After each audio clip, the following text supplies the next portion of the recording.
আসসালামু আলাইকুম। আমি এটাই বুঝতেছি না আমাদের বাংলাদেশে এমন কোন ক্ষতি করলো ইন্ডিয়া, এমনভাবে আমাদের বাংলাদেশটাকে গরিব করে দিল, এমনভাবে বাংলাদেশটাকে শেষ করে দিল। কি ক্ষতি করছিল আমরা বাংলাদেশটা, আমাদের কুমিল্লাটা কি ক্ষতি করছিল? আমার নিজের ঘর শুদ্ধ পানি ঢুকছে, আমার নিজের ঘর শুদ্ধ শেষ হয়ে গেছে। কোথায় থাকবো, কি করব? কেন এই ক্ষতি করলো? নোয়াখালী ফেনি সব শেষ করে দিল, কেন এই ক্ষতিটা করলো? আমি এটাই বুঝতেছি না আমরা কি অন্যায় করলাম। তোমরা যদি আমাদেরকে কোনো শাস্তি দিতে হয় তাহলে অন্য শাস্তি দিতে, কেন এই ক্ষতিটা করলা? মানুষকে এখন খাইবো, কই থাকবো, কই খাইবো, কি করব? ছোটো পোলা বানলো কত মানুষ মরতেছে, এর ক্ষতিপূরণ কে দিব?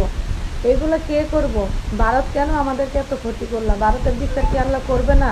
একদিনও করবে। আমাদের যেরকম ক্ষতি করছো তোমাদের আল্লাহ আরো ডবল ডবল ক্ষতি করবো। কেন তোমরা এই ক্ষতি করলা? সাধারণ মানুষেরা মারলা, মাঝখান দিয়ে যুদ্ধ করলা, অনেক মানুষ মারলা। এন আবার এই পানি ছাড়া অর্ধেক মানুষ মারলাম। এ মানুষ কি ঘর ছাড়া, ঘরের জীবন কি ঘর করব, না কিস্তি দিব, না ঋণ দিব, না ঘরে মাল সাবানা কিনবো, না মানুষের ব্যবসা করবো?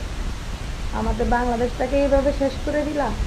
তোমরা তোমাদের বিচার আল্লাহ করবো, দোয়া করি আমরা যদি দুনিয়াতে দেখে যাই, তোমাদের বিচার হোক, তোমাদের ফাঁসি হোক, এদের দেখে যাই, সবাই ভালো থাকতে পারে। কেন আমাদের বাংলাদেশে এই ক্ষতিটা করলা তোমরা, কেন করলা? বাংলাদেশ এত তোমাদেরকে সব এলো এগুলো